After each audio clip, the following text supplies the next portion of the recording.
Hello दोस्तों, welcome to the J central. कैसे हैं आप सब? तो आज हम लोग हिस्ट्री का पहला चैप्टर कर रहे हैं। स्पेक्ट्रम और इन सब का मिक्सचर है ये, घटना चक्र के।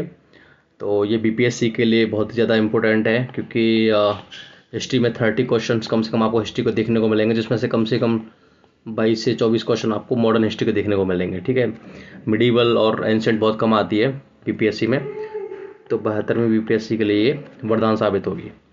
तो हम देख लेते हैं यूरोपियंस का, एडवेंट ऑफ यूरोपियंस के ऊपर ये क्रोनोलॉजिकल सीक्वेंस दे रखा है। कुछ क्वेश्चंस भी हम लेके आएंगे, पर पहले हम देख लेते हैं कि पुर्तगीज़ कब आए और अन्य जो यूरोपियंस हैं वो कैसे कैसे आए। तो पुर्तगीज़ के बारे में बात करेंगे तो आपको पता ही है, वास्को डी गामा 1978 में आया था केरला में सबसे पहले।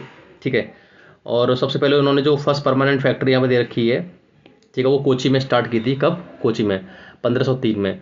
और फिर केन्नौर में स्टार्ट की थी इन्होंने, CWN वाली केन्नौर में 1505 के आसपास। ठीक है, अब डच बात करेंगे। डच आई थी, इन्होंने अपनी ईस्ट इंडिया कंपनी स्टार्ट की थी 1602 में, और मसूलीपट्टनम में 1605 में इन्होंने सबसे पहले अपनी कंपनी स्टार्ट की थी। उसके बाद इंग्लिश की बात करेंगे तो कैप्टन विलियम हॉकिंग्स आए थे 1608 में जहांगीर के दरबार में। और अगर बात करें तो कंपनी तो 1600 में स्टार्ट हो गई थी, और सूरत में सबसे पहले उन्होंने फैक्ट्री, जो परमानेंट फैक्ट्री थी, वो बनाई थी 1613 में। और अगर आप बात करोगे डेन की, यानी डेनमार्क के जो लोग थे, 1616 में इन्होंने कंपनी स्टार्ट करी थी। ट्रैन की ओवर, ये तमिलनाडु में पड़ता है, 1620 में तमिलनाडु में पड़ता है, तमिलनाडु में। ओके, अगर बात करोगे फ्रेंच की, फ्रेंच सबसे लास्ट में आए 1664 में, और सबसे पहले चले गए थे बेसिकली। ठीक है, तो सबसे पहले इनकी जो कंपनी है 1668 में, और 1674 में उन्होंने पौंडीचेरी का इस्टेब्लिश किया था। पौंडीचेरी को फ्रांसिस मार्टिन करके एक इनके वो थे, ब्यूरोक्रेट थे, उन्होंने स्टार्ट किया था बेसिकली। तो पुर्तगीज के बारे में बात कर लेते हैं। पुर्तगीज 1498 में सबसे पहले आए और सबसे बाद में गए थे, 1961 में गए थे, जब भारत ने गोवा से वापस ले लिया था। ठीक है, the Portuguese were the pioneer of the direct sea route to India. ठीक है, तो बेसिकली अगर आप देखोगे तो सबसे पहले जो कैप ऑफ गुड होप है, जो अफ्रीका के नीचे, वहाँ से ये लोग इंडिया आए थे। पहले बाई लैंड आया करते थे, ऐसे यूरोप से होते हुए Turkey Varkey, Iran, Iraq, Afghanistan होते हुए भारत में आते थे। लेकिन इन्होंने यहाँ से एक सी रूट देख लिया था, तो सी रूट से वास्को डी गामा सबसे पहले भारत में यहाँ पे केरला के तट पे आया था, कालीकट में। ठीक है, ओके। तो अगर बात करेंगे वास्को डी गामा की, तो वास्को डी गामा 1498 में आया, और रूलर था, हिंदू रूलर था, जमोरिन। ठीक है, तो उन्होंने इनका वेलकम किया था। उसके बाद जो अल्मीडा थे, फ्रांसिस्को डी अल्मीडा, 1505 से 1509 तक, ये पहले गवर्नर थे, एक्चुअली पहले गवर्नर थे। और इन्होंने ब्लू वाटर पॉलिसी नाम की एक पद्धति अपनाई, जिससे क्या रहेगा कि जो इंडियन ओशन है, समुद्र पर इनका राज रहेगा, और ये टैक्स वसूला करते थे, काटा सिस्टम बोलते थे। ठीक है, तो वो उससे क्या है कि एक तरीके से टोल टैक्स लिया करते थे ये, कोई भी शिप आएगा जाएगा तो। ये अल्मीडा ने स्टार्ट किया था। ठीक है, ओके। अगर उसके बाद में बात करोगे, अल्फोंसो डी अल्बुर्क, ये 1509 से, बेसिकली 1509 से लेके 1515 तक रहा था। तो इसको ना true architect of Portuguese empire in India आप बोल सकते हो, क्योंकि इसने क्या, बीजापुर का जो सुल्तान था उसे 1510 में गोवा कैप्चर किया था, और इसको रियल फाउंडर बोला जा सकता है। तो 1510 में ये किया, और 1511 में मलक्का को इसने कैप्चर किया था, और हरमुज। ठीक है, हरमुज, ये हरमुज है, हरमुज। और गोवा में इन्होंने सती बैन की थी, गोवा में इन्होंने सती बैन की थी, सती प्रथा जो थी, उसको गोवा में इन्होंने बैन कर दिया था। और जो पुर्तगीज सेलर हुआ करते थे, उनसे बोलते थे कि आप जो यहाँ के नेटिव हैं, जो लोकल लोग हैं, उनसे शादी करो, वुमेन जो होती हैं, और ताकि इनकी पॉपुलेशन बढ़ेगी वहाँ पे। ठीक है, इन्होंने ये स्ट्रेटजी अपनाई थी। और कृष्णदेव राय के बारे में भी बोला जाता है कि 1509 से 1510 के आसपास कृष्णदेव राय से इन्होंने भटकल नाम की एक वो थी, विजयनगर, ठीक है, वो उन्होंने कैप्चर की थी। ओके, नीनादू कुन्हा के बारे में बात करेंगे, 1529 से लेके 1538। इन्होंने जो कैपिटल थी कोचीन से लेके गोवा में शिफ्ट की थी 1530 में। ठीक है, और इन्होंने दमन, दीव और बसाइन फ्रॉम बहादुर शाह ऑफ गुजरात, बहादुर शाह जो थे गुजरात के, इनका ना कॉन्फ्लिक्ट चल रहा था हुमायूं के साथ। किसके साथ? हुमायूं के साथ। तो उसमें क्या है कि हुमायूं से लड़ने के लिए ये जो बहादुर शाह थे इन्होंने पुर्तगीज़ की हेल्प ली, उसके चलते इन्होंने दीव दमन दीव इन सबको पुर्तगीज़ को दे दिया था। ओके, अब काटा सिस्टम की बात करें तो एक तरीके से ये नेवल लाइसेंस और पास सिस्टम था enforce by the Portuguese navy.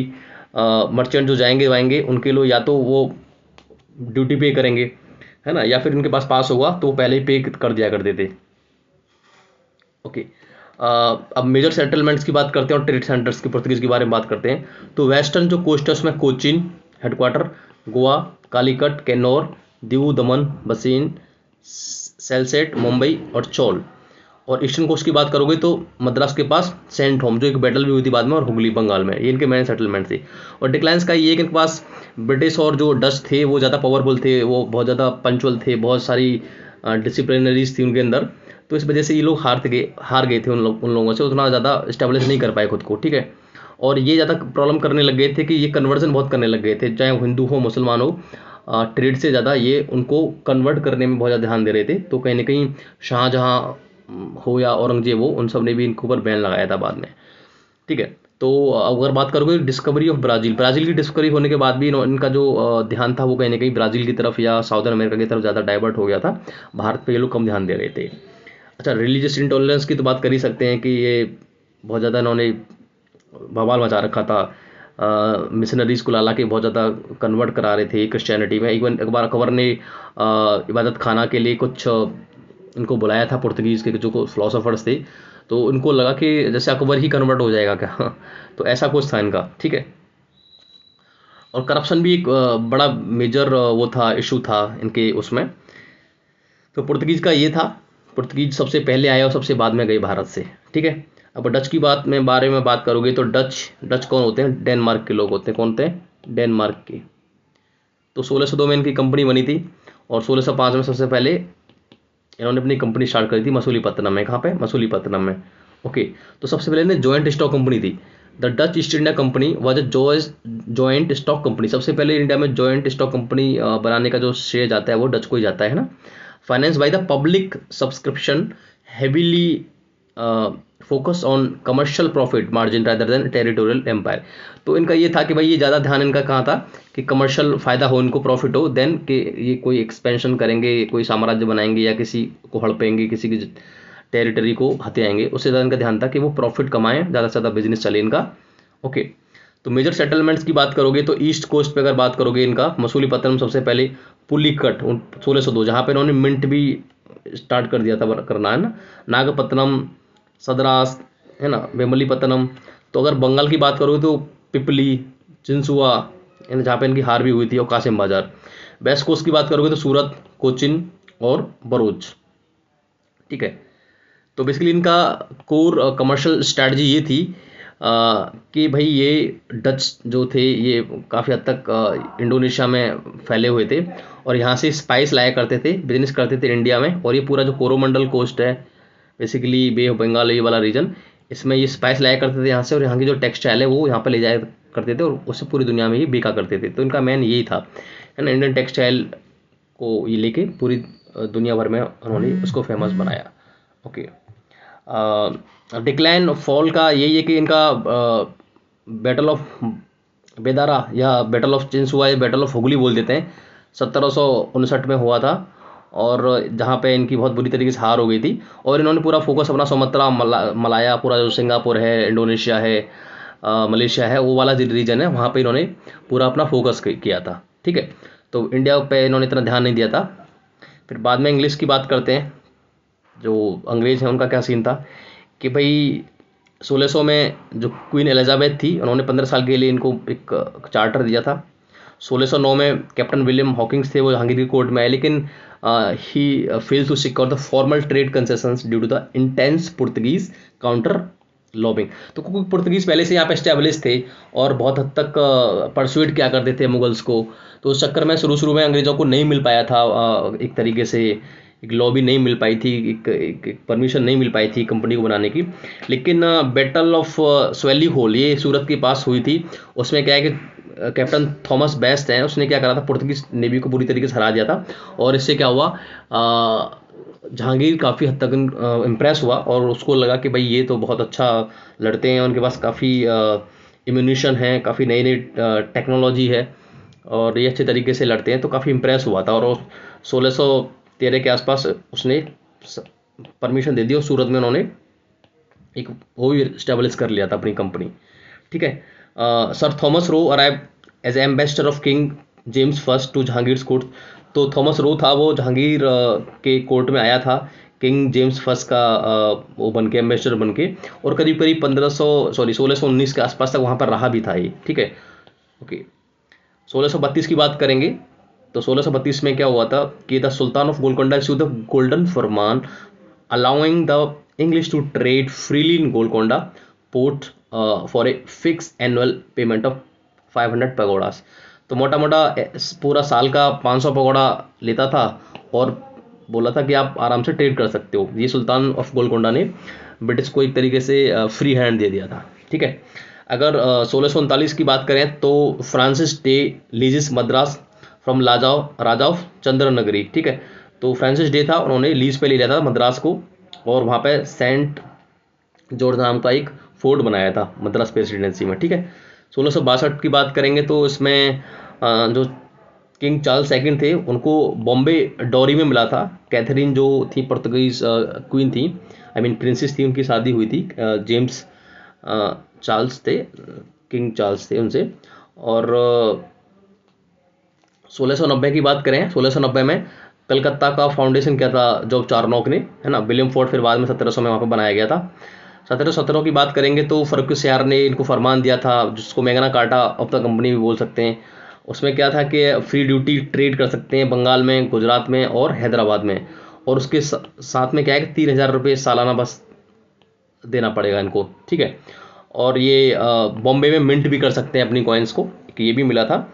और along side the right of issue Dastak बनाने की एक पास होता था ट्रेड करने का, एक लाइसेंस टाइप से आप उसको बोल सकते हो। ठीक है। अगर डेन्स की बात करोगे, डेनमार्क के, तो 1616 से लेके 1845 तक ही रहे। तो the Danish east India company maintain A minor presence focusing extensively on missionaries work and trade facilitation without expanding aggressively in the military. Actually क्या था कि इनका जो ज़्यादा ध्यान था डेंस का, वो था कि जो मिशनरी वर्क है यानी क्रिश्चियनिटी को स्प्रेड करना, उनके लिए वो प्रायोरिटी थी। जो बिजनेस है, जो ट्रेड है, इनके लिए कहीं ना कहीं एक सेकेंडरी वो था, तो उनका ज़्यादा ध्यान रहा नहीं था। तो इनका जो प्राइमरी सेटलमेंट्स है वो तमिलनाडु में जगह पड़ती है ट्रांकुवार करके, 1620 में उन्होंने वहाँ पर बनाया था। और सेरामपुर करके एक बंगाल में जगह है, 1676 में उन्होंने वहाँ पे बनाया। तो बेसिकली यही इनके वो थे हेडक्वार्टर्स एक तरीके से बोल सकते हैं।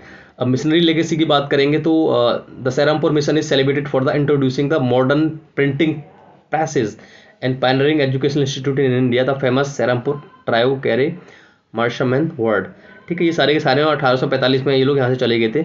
अब फ्रेंच की बात करोगे, फ्रेंच 1664 में आए, 1668 में इन्होंने सूरत में सबसे पहले अपनी कंपनी बनाई, है ना। और 1954 के आसपास ये यहाँ से गए। पौंडीचेरी में भी इनका काफ़ी हद तक एक एस्टेब्लिशमेंट रहा था। ठीक है। तो लुई 14वां जो था उसके वो था किंग था, उसके चलते जो फाइनेंस मिनिस्टर थे उस टाइम का कोलबर्ट, उसके एसोसिएशन में एक कंपनी बनी थी। ठीक है। और हेडक्वार्टर्स की बात करेंगे तो पौंडीचेरी 1674 में फ्रांसिस मार्टिन ने बनाई थी। ठीक है। बाद में इसको वो भी कर लिया था, अटैक किया था डच ने।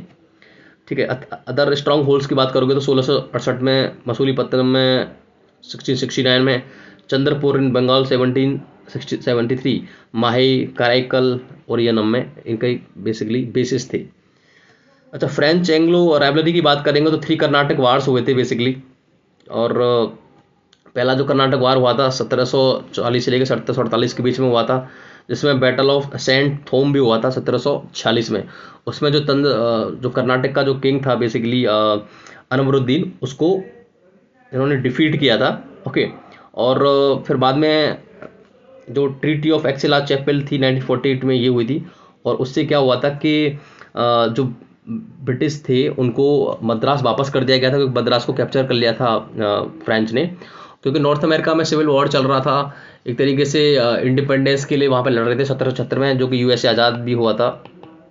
तो उसमें नॉर्थ अमेरिका में कुछ इनको क्योंकि फ्रांस वाले जो थे वो नॉर्थ अमेरिकन के साथ थे अंग्रेज़ों को वहाँ से भगाने के लिए, तो इनको कुछ वहाँ पे एक्सचेंज में नॉर्थ अमेरिका में कुछ टेरिटरीज मिल गई थी। सेकंड कर्नाटक की वार की बात करोगे तो ये 1749 से 1754 तक चला, जिसमें बैटल ऑफ अम्बूर भी हुआ बीच में, बैटल ऑफ अम्बूर AMBUR, जिसमें चंदा साहेब, मुजफ्फरजंग और फ्रेंच ने मिलकर अनवरुद्दीन को मार दिया था। ठीक है, तो ये ट्रीटी ऑफ पौंडीचेरी 1754 में हुई थी, उसके चलते इसको किया गया था, ख़त्म किया गया था। फिर उसके बाद फिर से थर्ड कर्नाटक वार हुआ था 1758 से लेकर 1763 तक, जिसमें वनडी वॉश का युद्ध हुआ था, और उसमें पूरी तरीके से जो फ्रेंच थे वो हार गए थे और ब्रिटिश की विजय हुई थी, जिसमें ब्रिटिश जनरल सर आयरे कोटे decisively crush the French army under लेली। ठीक है, लेली था, इसको हरा दिया था। ये वही आयरे कोटे है जिसने हैदर अली को भी बाद में हराया था। ठीक है, और ट्रीटी ऑफ पेरिस जो 1763 में जाके हुई थी। ठीक है, और इसमें क्या था कि French factories were return to the but strictly as a unfortified commercial entity, जैसे इनका पौंडीचेरी का हो या चंद्रनगर जो बंगाल में था, उनको वापस कर दिया गया था, लेकिन वो फोर्टिफाई नहीं कर सकते थे, इन पे कुछ लगाम लगा दी थी अंग्रेजों ने। ठीक है, ताकि आगे इस तरह की हरकतें ना करें। तो एनालिटिकल सिंथेसिस है reason for the British success versus others, क्योंकि इनके पास भाई इंस्टीट्यूशनल स्ट्रक्चर था पूरा, ये प्राइवेट जॉन टेस्ट ऑफ कंपनी थी, सरकार के हाथ में कम था, इनका खुद का वो था, और बहुत ही डिसिप्लिन से चलाते थे। नेवल सुपरमेसी थी इनके पास, हाँ, बहुत अच्छी नेवी थी, स्ट्रेटेजिक बेसिस थे बंगाल में, है ना, और जीनियस ऑफ लीडरशिप। तो बहुत सारे फैक्टर्स हैं। इंडस्ट्रियल रिवोल्यूशन भी हुआ था, और फाइनेंशियल इंस्ट्रूमेंट्स एक तरीके से वरदान साबित हुआ इंग्लैंड के लिए। तो होपफुली ये इंट्रोडक्शन था एडवेंट ऑफ यूरोपियंस का। तो अगले वाले वीडियो में हम कुछ अच्छे अच्छे क्वेश्चंस लेके आएंगे। तब तक के लिए आप देखते रहिए हमारी वीडियोज़ को। अच्छा लगे तो आप प्लीज़ सब्सक्राइब करें, शेयर करें। थैंक